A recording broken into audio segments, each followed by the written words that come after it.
teoría del poder constituyente. Sumario. 1. Poder constituyente y facultad para reformar la Constitución. 2. Establecimiento de las constituciones. 3. La reforma de las constituciones. 1. Poder constituyente y facultad para reformar la Constitución es inherente a toda comunidad de hombres darse organización que asegure sus intereses. Esa capacidad de autoorganizarse, de darse el ser, esa energía y voluntad eficiente que configura o da forma a un ente colectivo de carácter político, es el poder constituyente. Nótese que no se trata de la agregación o gregarismo espontáneo, o natural, si se quiere, que origina una sociedad. Aquí no nos referimos al hombre animal social, que está forzado por su naturaleza a coexistir con sus semejantes para sobrevivir, sociabilidad a la que solo escapan los dioses y las bestias, sino del hombre animal político. Esto es, sujeto de una convivencia consciente, racional, asumida como correspondencia, reciprocidad y comunicación entre hombres que son personas, abiertas al otro, solidarias con los otros, y que quieren compartir y correr la misma suerte, igual destino. Es la asociación política lo que nos interesa, no la comunidad natural, originaria e inorgánica, objeto de la sociología y de otras ciencias. Hombre político que conviva intencional y deliberadamente para realizarse como persona y que, por eso, dispone de una cierta manera de los demás hombres de su comunidad para poder obtener esos fines. Ingeniero, arquitecto, político, que escoge la manera de estar en convivencia, de hacer comunidad, de interrelacionarse para que lo comunitario se cumpla. Convivencia en relaciones duraderas que hacen Estado.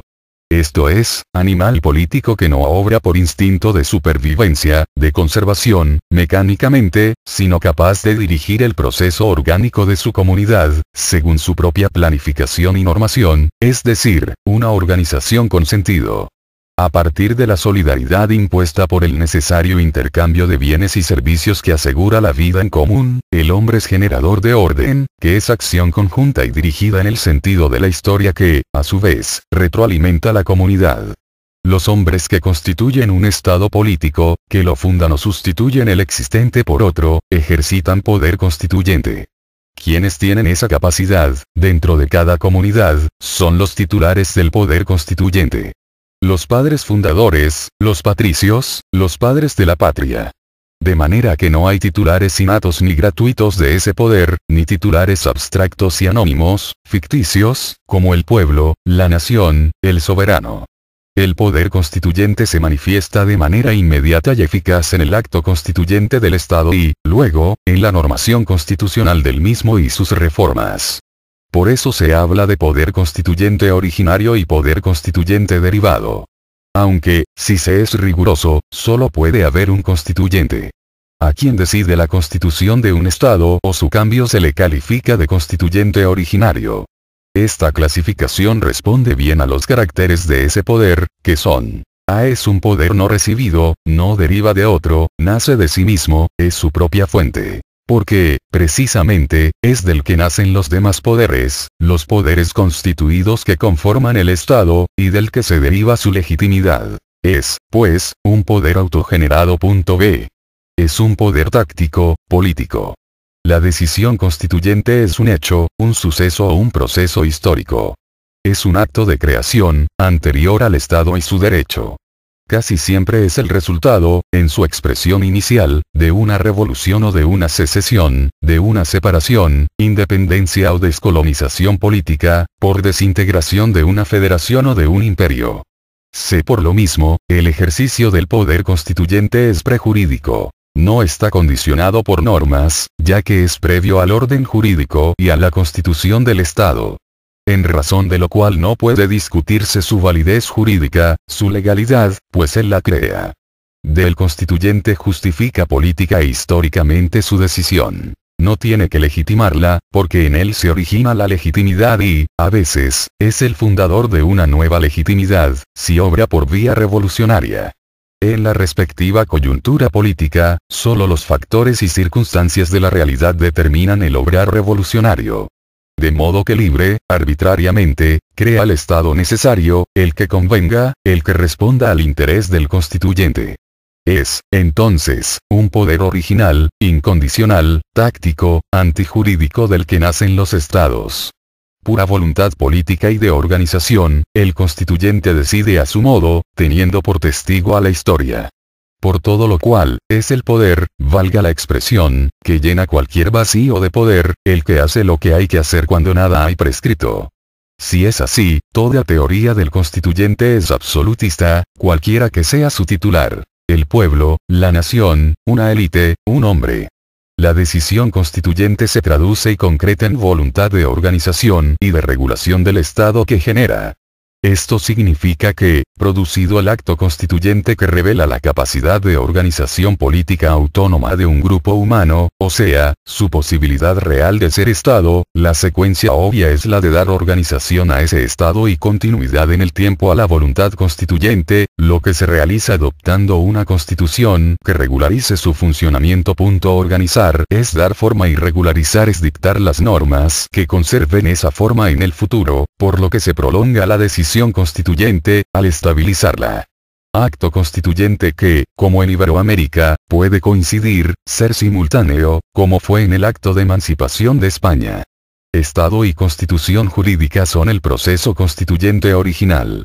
Como las soluciones políticas, las fórmulas de reparto de poder contenidas en las disposiciones jurídicas de la Constitución son transitorias, ya que, tratándose del poder, nada es definitivo, y la realidad a que se aplica es cambiante, lo cual exige su adecuación y actualización. Es necesario que exista una facultad reformadora de la Constitución, impropiamente designada constituyente secundario o derivado. Porque, es evidente, este es un poder distinto al constituyente. Así es por estas razones. A es una atribución radicada en un poder constituido, uno de los creados por el constituyente. Luego, mal puede tener carácter de constituyente el que nada constituye por sí mismo, puesto que, por el contrario, ha sido constituido para conservar lo que decidió el auténtico constituyente. B. El poder reformador es una simple competencia jurídica reglada y limitada por la Constitución. No es incondicional. No es potestad de creación ni de cambio. Está restringida a mantener la Constitución adecuándola, sin poder cambiarla. C. Por consiguiente, el poder de reforma es, ante todo, un poder conservador, por no ser originario, ni táctico, ni incondicional. El concepto de competencia implica, de suyo, limitación, como también está envuelta en la idea de reforma, porque los reformadores transforman sin cambiar lo reformado, de manera que sus principios y estructuras son permanentes. En síntesis, facultad, competencia de reforma, no originaria, jurídica, limitada y conservadora, no constituyente, sino constituida.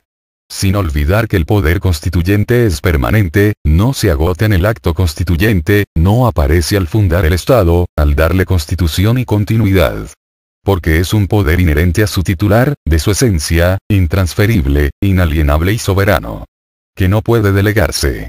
Porque, si fuera traspasable, su titular dejaría de ser el soberano. Y porque el soberano es único.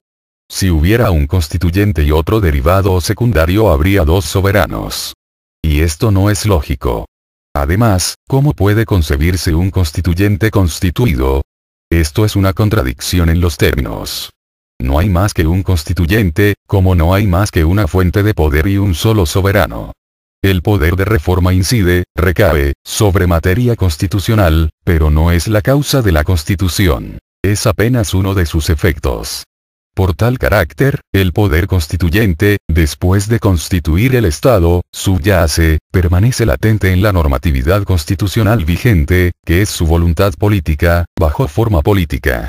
Los poderes en ella constituidos son los instrumentos mantenedores de sus decisiones, y, ¿cómo negarlo? Puede revivir en cualquier momento, manifestarse de nuevo en otra coyuntura propicia, y rehacer el Estado, destruyendo el antiguo. En tal momento, se retrotrae el proceso a la etapa fundacional y, con igual poder, el constituyente obra, otra vez, con su plenipotencia. Una conclusión que fluye del contraste hecho entre el poder constituyente y la competencia para reformar la Constitución, es la de que el primero es el que decide del ser y del modo de ser de la comunidad política respectiva en un gesto histórico indiscutible, mientras el segundo únicamente opera sobre la constitución jurídica, por procedimientos jurídicos prescritos, bajo control de su legalidad, siendo inválidas las enmiendas que afecten las decisiones directamente adoptadas por el constituyente, único que puede variarlas y aún estatuir una nueva legitimidad, pues su capacidad tiene horizonte revolucionario y llega a la decisión política fundamental. La diferenciación entre aquel poder y esa competencia ha llevado a aceptar que la segunda, la de reformar, es susceptible de control jurisdiccional de constitucionalidad, cuando no acata los procedimientos, cuando pretende delegar su función y, con mayor razón, pues es inaceptable, cuando pretende cambiar el principio de legitimidad en que se funda. Ahora corresponde identificar al constituyente. Responder a la pregunta ¿quién es el titular de ese poder? Las respuestas más aceptadas apuntan a señalar como sujetos de la capacidad constituyente y de paso atribuirles, como es lógico, la soberanía, unos al pueblo y otros a la nación. Sustituidos en la teoría marxista, por el Partido Comunista, avanzada de la clase proletaria, cuya misión es la revolución socialista. Con esto lo que se quiere, es clara esa intención, es poner un piso democrático, popular, a los regímenes políticos. Pues, en uno y otro caso, se trata de sujetos colectivos, impersonales, y lo que se piensa es en fundamentar el derecho a gobernar, y legitimarlo, mediante el consenso, la voluntad general, la de todos o la del todo. La de todos los individuos, porque son iguales, en la versión del pueblo constituyente. Y la voluntad del todo, es decir, de la comunidad como algo superior a sus partes y como concepto orgánico, en la tesis de la nación constituyente. Fue esta la forma bajo la que se nació la teoría del poder constituyente, ya que su padre, el abate Sieyès, fue quien hizo del tercer estado, la burguesía, el todo nación omnipotente en el orden político, en el cual basta que la nación quiera algo para que así sea. Estas ideologías, con mucho de mítico, nacidas al calor de las revoluciones burguesas y proletarias, fueron primordialmente un rechazo del providencialismo teocrático, el que deriva de Dios toda autoridad, y del historicismo tradicionalista, que consideraba que las constituciones iban haciéndose con el paso del tiempo, pragmáticamente, en las costumbres que se institucionalizan, en los prejuicios, en los derechos que se adquieren por prescripción, en las soluciones del sentido común.